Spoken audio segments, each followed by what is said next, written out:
Media మిత్రులందరికీ అలాగే నా తోటి కాంగ్రెస్ కార్యకర్తలందరికీ కూడా నమస్కారం తెలియజేసుకుంటున్నాను.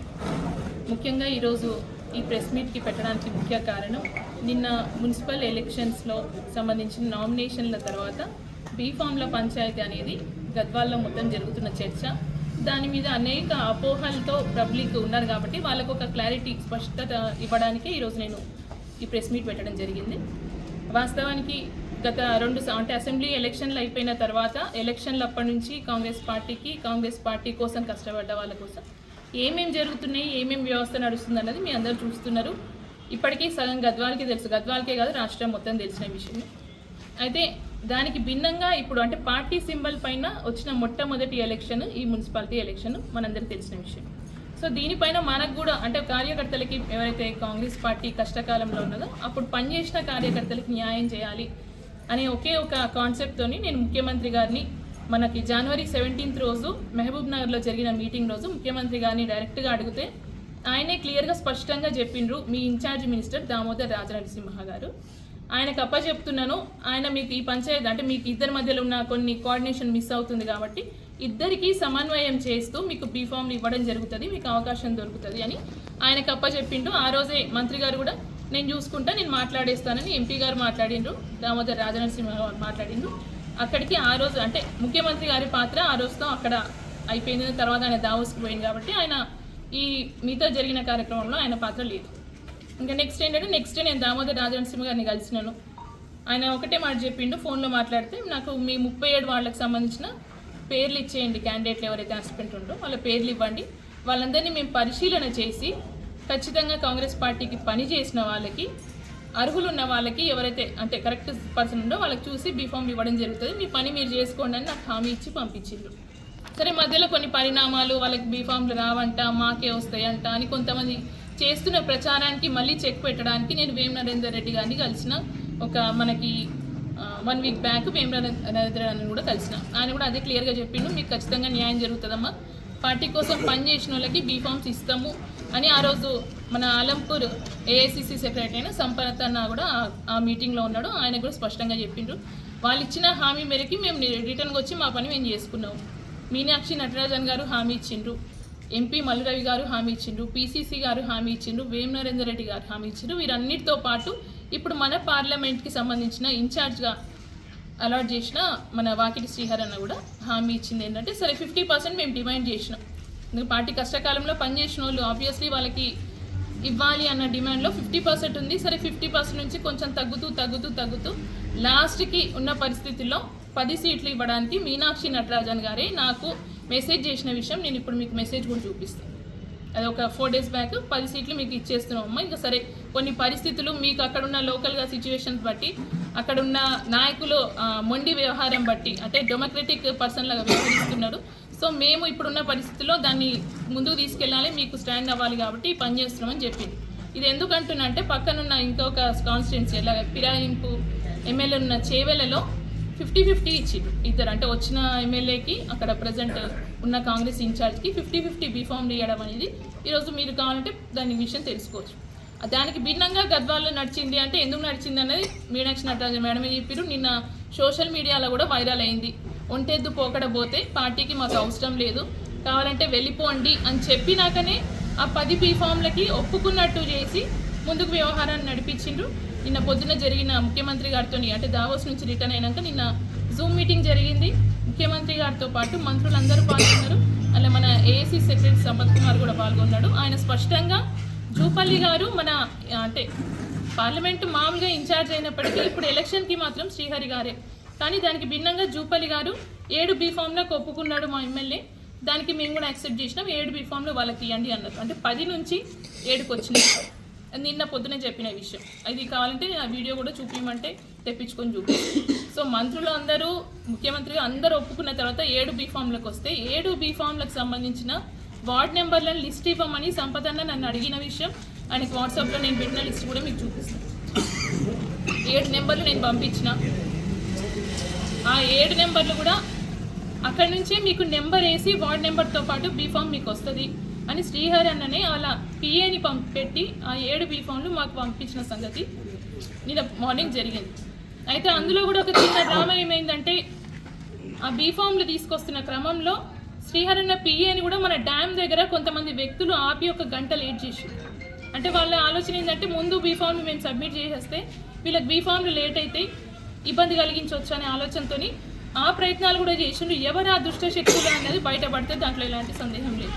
అయినప్పటికీ మేము బీఫాములు తీసుకొచ్చి మా వాళ్ళు బీఫాములు దాఖలు చేసే సమయానికి తీరా అక్కడ పోతే ఆల్రెడీ 37 వాళ్ళకి బీఫామ్లు నామినేషన్ వేసినాం, ఇవి కొత్త బీఫామ్లు వచ్చినాయని అక్కడ అధికారులు చెప్పింది. సరే మాకైతే మీనాక్షి నటరాజన్ గారికి ఫోన్ చేస్తే లేదు నీకు 10 బీఫాములు తీసుకోమన్నా 7 ఎందుకు తీసుకున్నావు అని అడిగింది. సరే మేడం ఏం జరిగిందో సరే అయిపోయింది, మాకు ఇక 7 ఇవ్వండి మేము అదే చేస్తామంటే మీరు సబ్మిట్ చేసేయండి, ఎవరైతే ఫేక్ బీఫామ్ ఉందో మేము ఇచ్చింది మీకే 7 బీఫామ్లు, ఎందుకంటే విత్ నెంబర్ శ్రీహరి అన్న మాకు రాసి ఇచ్చిండు. సో మేము వేరే ఫామ్లు కూడా వేయలేదు, మీకే ఒరిజినల్ బీఫామ్స్ ఇచ్చినాం, అవతల ఎవరు ఫ్రాడ్ చేసిండో మేము అవి వాళ్ళు తీసేపిస్తామని చెప్పింది. అదే నమ్మకం మీద పార్టీ పెద్దల నమ్మకం మీద మేము 3 గంటల వరకు కూడా వెయిట్ చేసాం. 3 గంటల తర్వాత ఏం తెలిసిందంటే మా బీఫామ్లు మా క్యాండిడేట్లు ఎవరైతే ఉందో సింబల్ వచ్చే టైంకి వీళ్ళ బీఫామ్లు తీసేసిండ్రు, ఎలిజిబుల్ కాదని పెట్టిండ్రు. అంటే ఈ కార్యక్రమం ఎవరు చేస్తారని ఒక్కసారి ఆలోచన చేయండి. దీనికి సూటబుల్ పర్సన్ ఎవరు? ఇప్పుడు బీఫామ్కి ప్రత్యామ్నాయం మార్చాలి, పేరు మార్చగల పర్సన్ ఎవరు అంటే ఇక్కడ ఉన్న స్థానిక డీసీసీ అవుతారు. ఎందుకంటే ఏ ఫామ్ ఎవరి పేరు మీద వస్తుందో వాళ్ళకి మాత్రమే రైట్ ఉంటుంది. ఏ ఫామ్ ఆబ్వియస్లీ డీసీసీకి వచ్చింది కాబట్టి ఆయన చేసి దానికి ప్రూఫ్ కూడా నాకు మున్సిపాలిటీ నుంచి ఆర్ఓ గారిని అడిగి నేను ప్రూఫ్ తెప్పించుకున్నా. ఫస్ట్ ఇచ్చిన నామినేషన్ పత్రం బీఫామ్ పత్రాన్ని కాదని మళ్ళీ లాస్ట్ చివరిలో వెళ్ళి ఈ బీఫామ్ ఇచ్చి మాకు సబ్స్టిట్యూట్గా సరోజమ్మ పేరు ఉంది, ఆమె తీసేసి ఈ బీఫామ్ని యాక్సెప్ట్ చేయండి అని ఇచ్చిండ్రు. మీకు నిన్న మరి ఆయన విలేకరి డీసీసీగా ఏం ఆన్సర్ ఇచ్చిందో నాకు తెలియదు. ఇది జరిగిన సంగతి.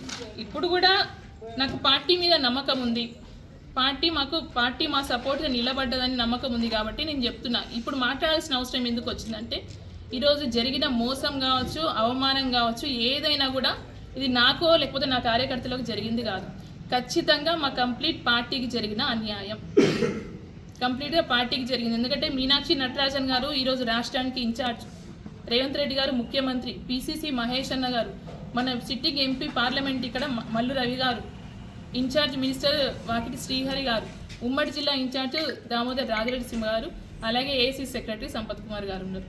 మరి ఇంతమంది మాట ఇచ్చినాక కూడా బీఫామ్లు క్యాన్సిల్ అయినాయి అంటే దీంట్లో పాత్ర ఎవరిది, ఎవరు పడిన కుట్ర అన్నది ఈరోజు తేలాల్సిన అవసరం ఉంది.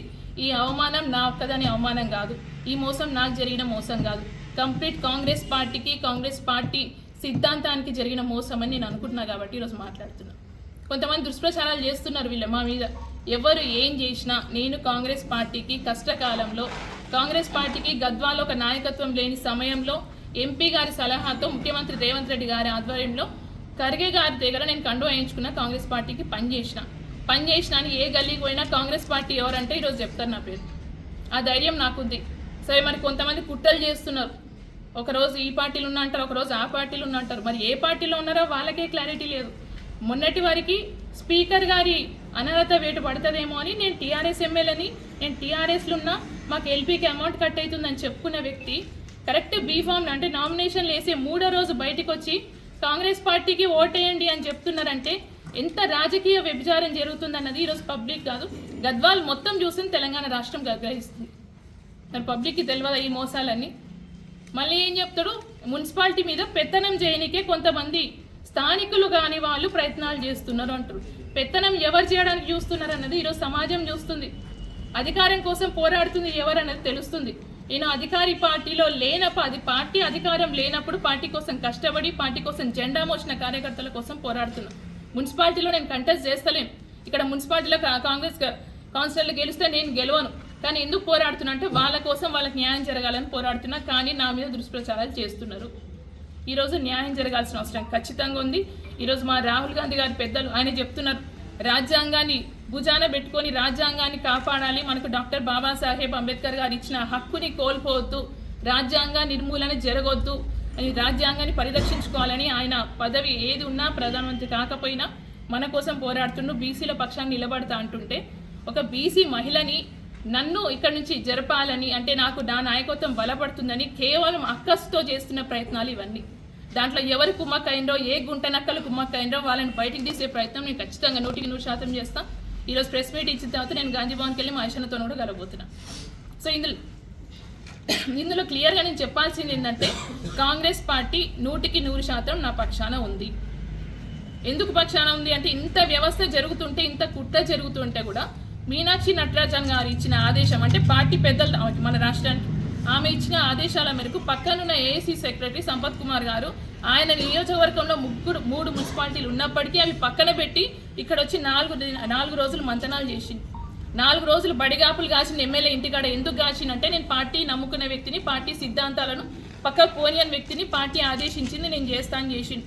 మరి ఒక రాష్ట్రానికి ఛత్తీస్గఢ్కి ఆయన కూడా ఇన్ఛార్జ్, రాష్ట్రం బాధ్యత నిర్వహిస్తున్న వ్యక్తిని ఒక జిల్లాలో ఒక నియోజకవర్గంలో ఆయన మాటను తీసేసి ఆయన మాట చెల్లుబాటు చేయకుండా ఈరోజు వ్యవహరించిన కొంతమంది వ్యక్తులు, ఆ వ్యక్తుల మీద యాక్షన్ తీసుకునే వారికి ఇది కొనసాగుతుంది. సరే, ఈ మున్సిపాలిటీ విషయానికి వస్తే ఖచ్చితంగా 100% కాంగ్రెస్ పార్టీకి కష్టకాలంలో జెండా మోసేటోడు లేని సమయంలో అంటే కొంతమంది నాయకుల స్వార్థం వల్ల కాంగ్రెస్ పార్టీని ఆ రోజు ఇక్కడ నిర్వీర్యం చేసే ప్రయత్నాలు చేసినారు. అలాంటి సమయంలో కాంగ్రెస్ పార్టీ జెండా మోసి కాంగ్రెస్ పార్టీకి నడిచి గెలుస్తామా ఓడుతామా, ఓడిపోతే మన పరిస్థితి ఏంటి అని ఆలోచించకుండా కాంగ్రెస్ పార్టీ కోసం పనిచేసిన వాళ్ళకి నేను నిలబడతా, వాళ్ళ గెలుపు కోసం నిలబడతా.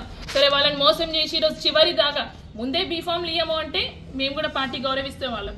సరే, 37 బీఫామ్లలో 7 మీకు ఇస్తామంటే కూడా పార్టీ మాటను గౌరవించి మేము ఒక అడుగు పక్కకి వేయకుండా మా వాళ్ళు అదే 7 మెంబర్స్కి బీఫామ్లు సబ్మిట్ చేసినాం. మరి వాళ్ళ కోసం నిలబడాల్సిన సమయం ఉంది. డెఫినెట్గా వాళ్ళు మా కోసం, మన పార్టీ కోసం నిలబడ్డారు కాబట్టి నేను వాళ్ళ గెలుపు కోసం పోరాడతా, దీంట్లో ఎలాంటి సందేహం లేదు. ఇంకొకటి, నేను గద్వాల ప్రజలందరినీ ఒకటే కోరుకుంటున్నా, 2.5 సంవత్సరాల నుంచి నా మీద అనొద్దు ఇది, ఎందుకంటే ఇది ఒక వ్యవస్థ మీద జరుగుతున్న అన్యాయం, ఒక వ్యక్తి కాదు. ఇక్కడ నన్ను ఎవరు వ్యక్తిగా చూస్తలేరు. డెఫినెట్గా నా వెనకాల ఉన్న వాళ్ళంతా ఈరోజు ఒక వ్యవస్థగా మారింది. ఆ వ్యవస్థని అణిచివేయడానికి చేస్తున్న పనే ఇదంతా అనేది చాలా స్పష్టంగా తెలుస్తుంది. ప్రజలందరూ గమనిస్తుండ్రు. దయచేసి ఓటేసే ముందు ఆలోచన చెయ్యండి. కొంతమంది చెప్పుకుంటున్నారు, నేను ఎమ్మెల్యేగా ఉన్నా నాకు ఓటేస్తేనే, నేను చెప్పిన వ్యక్తికి ఓటేస్తేనే మీకు లాభం జరుగుతుంది అంటున్నారు. కానీ మరి ఎమ్మెల్యేగా 10 ఏళ్ల నుంచి వాళ్ళే అధికారంలో ఉండ్రు, ఏం చేసిర్రు అన్నది పబ్లిక్ చూసి అనుభవించిండ్రు. పబ్లిక్కి కావాల్సింది వాళ్ళకి ఎవరైతే మేలు చేస్తారో వాళ్ళ సమక్షం అంటే వాళ్ళకి అందుబాటులో ఉండి వాళ్ళ సమస్యలు ఎవరు తీరుస్తారో ఆలోచన చేసి న్యాయం పక్షాన నిలబడాలని నేను పబ్లిక్ని మనస్ఫూర్తిగా కోరుకుంటున్నా. మీ అందరినీ, మా విలేకరులను కూడా ఒకటే కోరుకుంటున్నా, మీరు దయచేసి వాస్తవాలు బయటికి తీసుకురావాలంటే నేను స్టార్ట్ చేసిన మొదటి సెకండ్ నుంచి చివరి సెకండ్ వరకు ఈ వీడియో పెట్టండి. దయచేసి కట్ చేసి పెట్టే ప్రయత్నాలు ఎవరైనా చేస్తే చేతులెత్తి మీకు మొక్కుతా.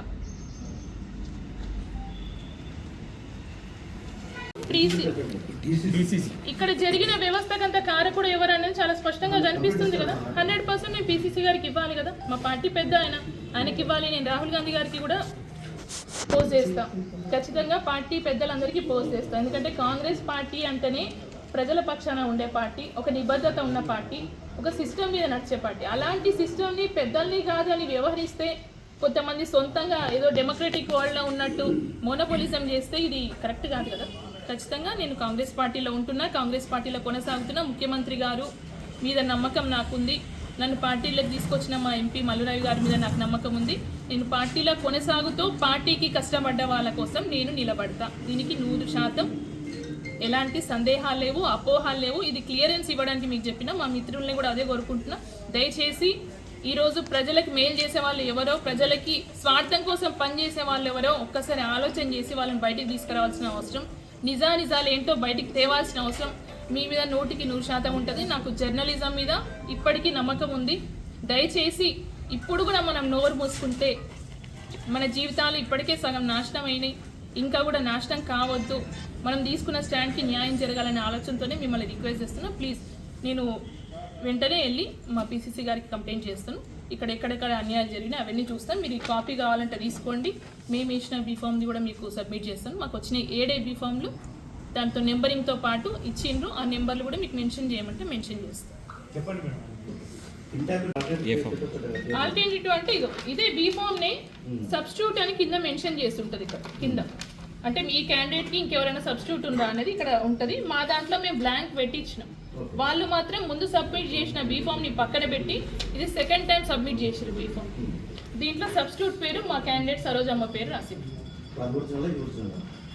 అంతే కదా. ఇప్పుడు డీసీసీ అథెంటిక్ అవుతాడు కదా. ఏ ఫామ్ మీద ఎవరికైతే సంతకం పెట్టి పీసీసీ గారు ఇస్తారో ఆయన అథెంటిక్. ఆయన ఇచ్చిన ఇది ఆయన లెటర్ మీద ఆయన సంతకం ఆయనే ఇచ్చింది. ఇది వాళ్ళకి ఇచ్చిందే. మాకు ఇచ్చిన బీఫామ్ మేము సబ్మిట్ చేసేసినాం. ఇంకొక విషయం అంటే రూల్ ప్రకారము ఒక పార్టీ నుంచి 2 బీఫామ్లు సబ్మిట్ చేసిన క్రమం ఏదైనా ఉంటే అప్పుడు తీసుకునే నామ్స్ ఏంటంటే ఫస్ట్ నామినేషన్ ఎవరు వేసిరో పార్టీ నుంచి వాళ్ళది కన్సిడర్ చేయాలనేది రూల్. ఇది రూల్ మామూలుగా.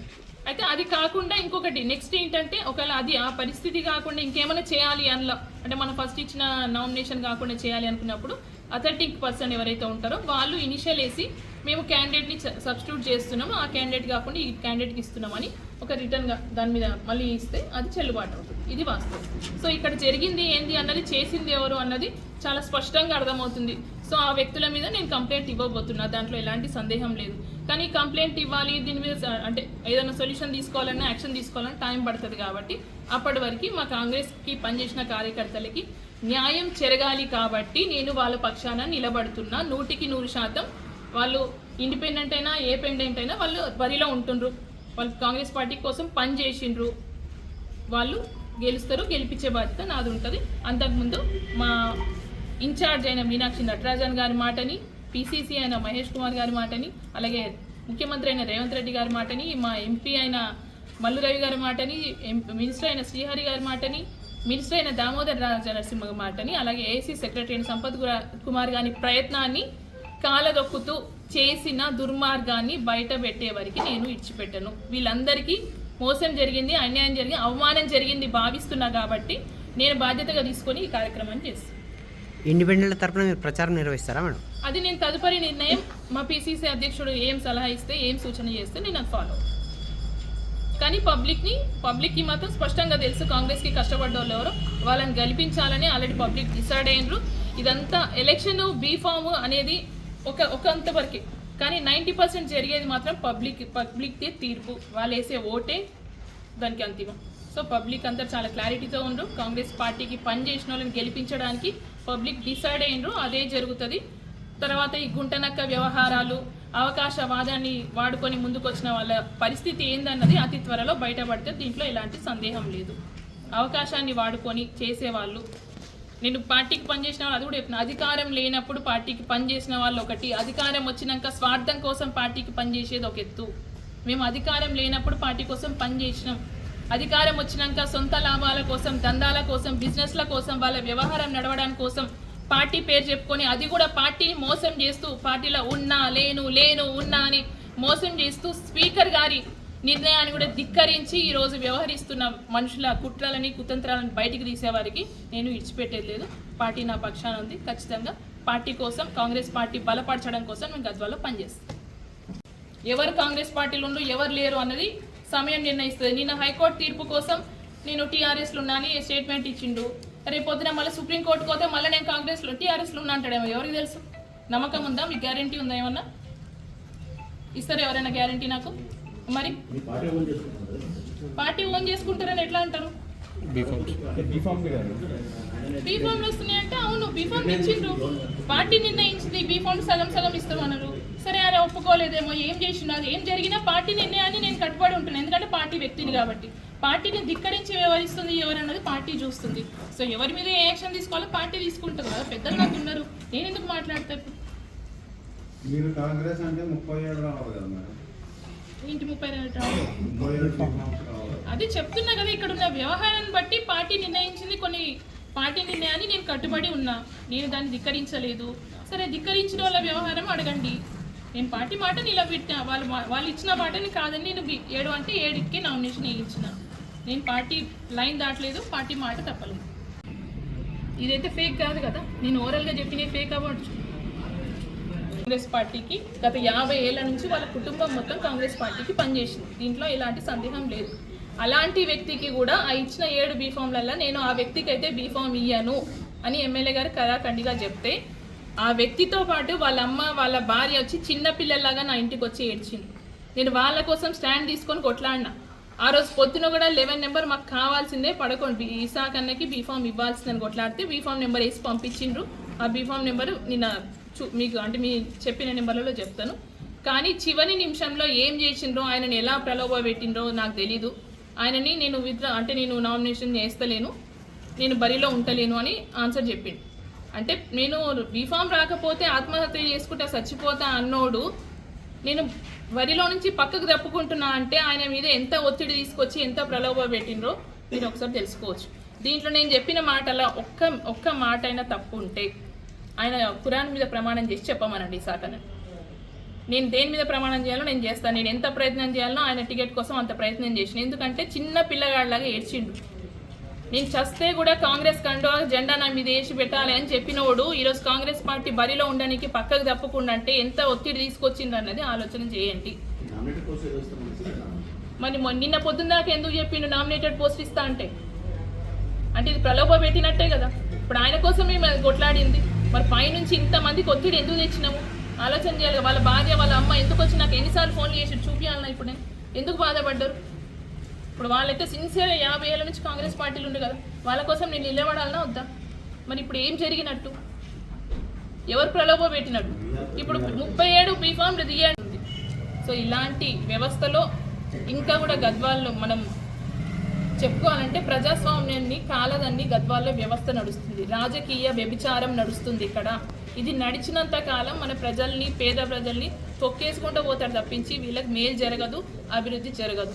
అది జరగాలంటే ప్రజల్లో మార్పు రావాలి. ఆ మార్పుకి పునాది మన గ్రామ పంచాయతీ ఎలక్షన్లలో జరిగింది కాబట్టి ఈ బీఫామ్లలో మాకు ఈ మోసం జరిగింది, దీంట్లో ఎలాంటి సందేహం లేదు. అధిష్టానం మాకు అవకాశం ఇచ్చినా ఇక్కడ మోసం చేసి గ్రామ పంచాయతీ ఎలక్షన్లలోనే వాళ్ళకి ఒక్క పథకం రానియకపోయినా ఏం చేయకపోయినా 52 సర్పంచులు వాళ్ళు గెలుచుకుందామే. మళ్ళీ ఇప్పుడు మా పరిస్థితి ఏందన్న భయానికే ఈ కుట్రలన్నీ పొందిండ్రు అనడానికి నేను క్లియర్గా చెప్తున్నాను. ఇల్లు అలకంగానే పండగ కాదు కదా, ప్రజలకు తెలుసు కదా ఎవరు కాంగ్రెస్ పార్టీ, ఎవరు మంచి చెడ్డ అనేది వాళ్ళు చెప్పిస్తారు కదా ఏందన్నది. మిగిలిన వాళ్ళు ప్రజెంట్ ఇండిపెండెంట్ కంటెస్ట్ చేసే వాళ్ళు ఒక 15 మంది ఉంటారు. వాళ్ళకి ఎట్లా ముందుకెళ్ళాలనేది మేము ఆలోచన చేసుకొని ముందుకెళ్తాం. పీసీసీ గారి నిర్ణయం, పీసీసీ గారి ఆదేశాలు ఎట్లా ఇస్తే అట్లా ముందుకు మూవ్ అవుతాను. నేను పార్టీకి కట్టుబడి ఉన్న వ్యక్తి, పార్టీ ఎట్లా నిర్ణయిస్తే అట్లా ఇస్తాను. గారి నుంచి రాహుల్ గాంధీ గారు కావచ్చు, మన రాష్ట్ర ఇన్ఛార్జ్ మీనాక్షి అంటే ఒక స్టెప్ వ్యవస్థ అందరి కోఆర్డినేషన్తో పోతారు తప్ప ఇక్కడ ఒంటెత్తు పోకడ పోయి ఒకటే నాయకుడు ఒకటే వాడు చేస్తే నడుస్తుంది అనే వ్యవస్థ ఉండదు మా దగ్గర. దానికి భిన్నంగా వ్యవస్థ నడిపిస్తున్నారు ఇక్కడ. అంటే అర్థం చేసుకోండి గద్వాల్లో ఏం నడుస్తుంది. ఇంకా రాచరిక పాలన అనేది ఇక్కడ పోతలేదు అన్నది స్పష్టం అవుతుంది కదా. బట్ ఎనీహౌ కాంగ్రెస్ పార్టీ అది యాక్సెప్ట్ చేయదు. మా రాహుల్ గాంధీ గారి సిద్ధాంతాలకి అది 100% వ్యతిరేకం. సో డెఫినెట్గా అలా చేసిన వ్యక్తుల మీద యాక్షన్ తీసుకోబోతుంది. అది అతి త్వరలో మీకు బయటపడుతుంది. అండ్ మున్సిపాలిటీ ఎలక్షన్లో ప్రజల తీర్పు ఏందో స్పష్టంగా మీకు తెలుస్తుంది. కాంగ్రెస్ పార్టీకి కష్టపడ్డోళ్ళు 20 పైన ఈజీగా 25 సీట్లు నేను గెలుస్తాయని అనుకుంటున్నాను. కాంగ్రెస్ పార్టీకి కష్టపడ్డోళ్ళని ప్రజలు నమ్మి ఓట్లేసి గెలిపిస్తారు. అది ఎవరు ఎట్లా గెలుస్తారనేది నాకు సంబంధం లేదు. పబ్లిక్ తెలుసు, ఓట్లు వేసే వాళ్ళకి తెలుసు. నేను వేయను కదా అందరు ఓట్లు, అంతే కదా. ఇప్పుడు నేను బీఫామ్ ఇయ్యంగానే నేను అందరు ఓట్లు వేసేయను కదా. 2 వర్గాలు సరిగ్గా వర్గం ఎమ్మెల్యే వర్గం మీకు ఓటేస్తే సరిగ్గా వర్గం ఆయన చేస్తే కాంగ్రెస్ చేస్తే ఎవరు ఏమనుకున్నా గద్వాల్లో